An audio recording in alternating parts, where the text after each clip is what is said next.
लक्ष्मण जी जंगल से लकड़ी बीन के लिया के ओ गिद्धराज जटायु के जा संस्कार कैलू। ओकरा बाद में आगे बढ़नी भगवान राम तक कबंध राक्षस से भेंट भई। वो कबंध राक्षस सराजी भी कह के सुनवले कि हमरा की जिंदे जलाई लगन वाला गंदा संस्कार करी और वाला गंजा के सुग्रीव जी से मृत्यंता करी। उहे के भगवान नारी के सीता के खोज करे।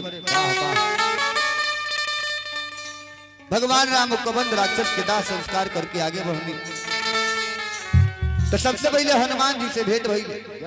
हनुमान जी भेष बदल के भगवान के ही परीक्षा लेते कि भक्त के पहचाना तनी की ना। जय हो जय हो। भगवान राम हनुमान जी के लगे पहुंचल बानी। हनुमान जी से कहतनी कैसे कैसे कहतनी अरे सोची सोची जिया हमरो कि सोची सोची जिया हमरो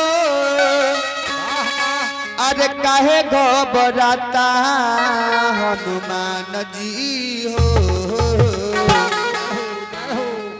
हनुमान जी से कहतनी भगवान राम कैसे कहतनी कि सोची सोची जिया हमरो अरे काहे घबराता हनुमान जी हो। किसिया जी के लागत नहीं के पता हनुमान जी हो।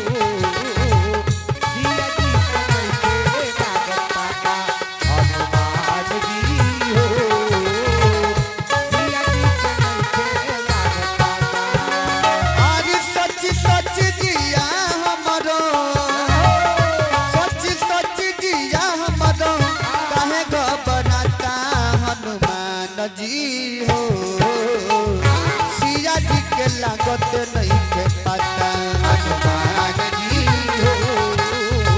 सिया जी के नहीं के लागत हनुमान जी हो। सिया जी के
अरे सोना के हिरण के मन में लुभा के बाबा माई सीता के हरण हो गइल बा।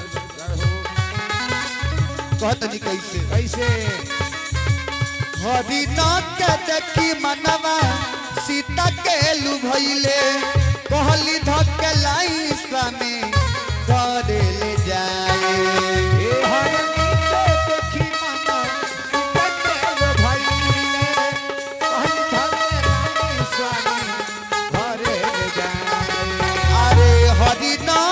देखी मनवा सीता के लुभैले कहली धक्के लाई स्वामी घरे ले जाए।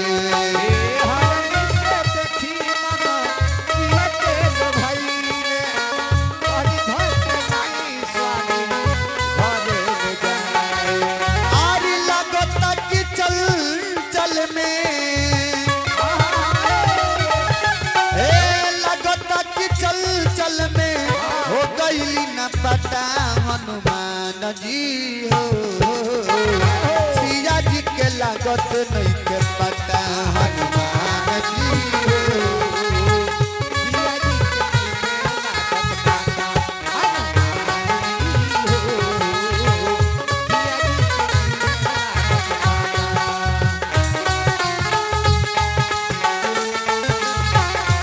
हरि बोल।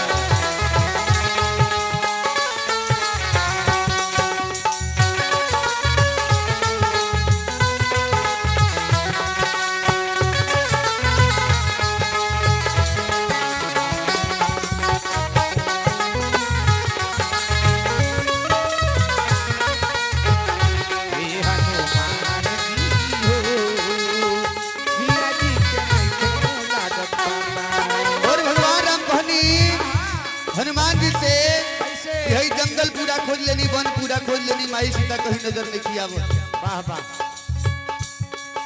हे जंगला में खोजनी पहरिए पहरिए कहीं मोरा सीता जी ना आवेली नजरिए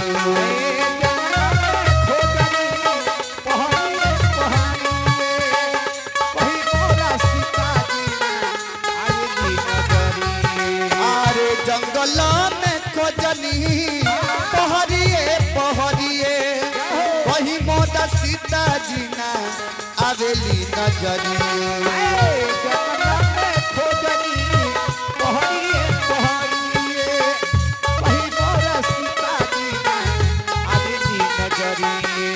आरी जन्म जन्म ले जन्मी जन्म ले लो गवले बानी नाता हनुमान जी हो सीता जी के लागत नहीं के पता हनुमान जी हो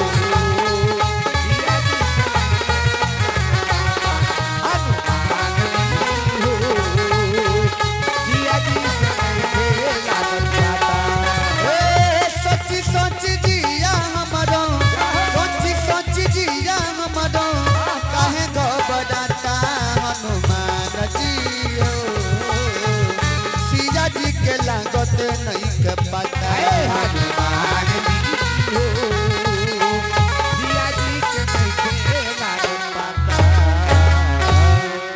इस प्रकार से भगवान राम आगे बढ़नी महाराज सुग्रीव जी से मित्रता करनी सुग्रीव जी महाराज के बता देहनी कि रउआ लगन एक महीना के भीतर ही माता सीता की खोज करके आई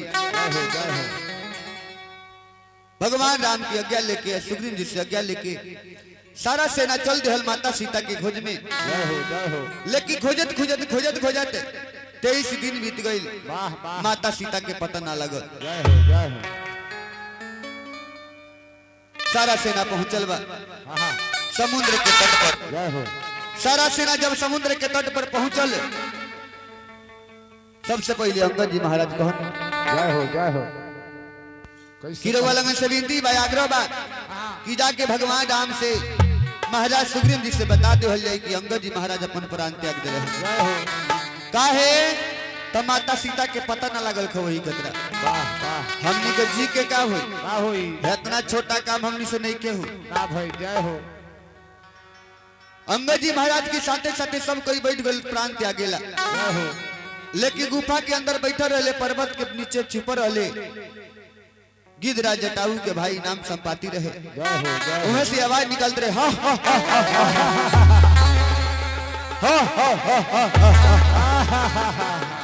आज तो भगवान ने बहुत सारा यार भेजा है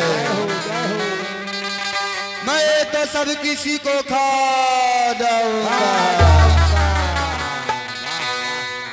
सारा लोग कहता कि हमने तो अपन प्राण त्यागेला जात नहीं है और रउआ कितना दिन के भूखाइल बनी आई रउआ अपने हार बना ली काहेला माता सीता के पता लगी रास्ता में गिद्धराज जटाऊ मारल गए लंकापति रावण के हाथे ऊ कैसन वीर रहले आ तू बड़े तक कहत रहे खाऊं खाऊं आजा खा लो जब सुनले संपाति कि गिद्धराज जटाऊ मारल गए लंकापति रावण के हाथे तो कहत रहे भाई कि आज ये दिन देखने को मिला हम दोनों भाई उस वक्त रहते तो उस पापी रावण को उसी वक्त हम अंत कर देते और माता सीता की हरण भी नहीं होती सारा लोग कहता रहुआ ये पर्वत पे गुफा के अंदर क्या करते गिद्धराज संपाति बतौले कि हमने दोनों भाई में इतना शक्ति रहे इतना बल रहे कि दोनों भाई इतना एक दिन विचार कई सोने कि काहे ना सूरज भगवान के छू दहल जा सूरज भगवान के छुए खातिर जो चल गई नहीं सब लेकिन सूरज भगवान के गर्मी से सूरज भगवान के ताप से हमनी के रहल ना गए हम अपना भाई के बचावत बचावत हमार दोनों पांख जर गए हमार भाई ना जाने कहां जाके गिर गईले हम आके गुफुआ में लुका गई लेकिन गुरु चंद्रमा मुनि बतौले रहनी कि एक दिन राम जी के सेना आई लोग आ तोहरा के पर्वतवा पर से उठा के समुद्र के किनारा करी आ तू भाई के नाम पर परमात्मा के नाम पर दू चिरवा पानी गिरइबो तो जरल पाक वापिस हो वापस हो जाएगा।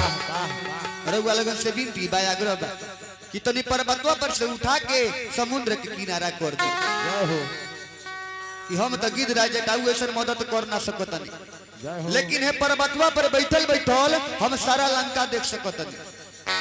सब लोग कहल तो लंका के तरफ ध्यान लगा के दिखाई कि माई सीता केने बाड़ी कैसे बाड़ी कवना हाल से बाड़ी।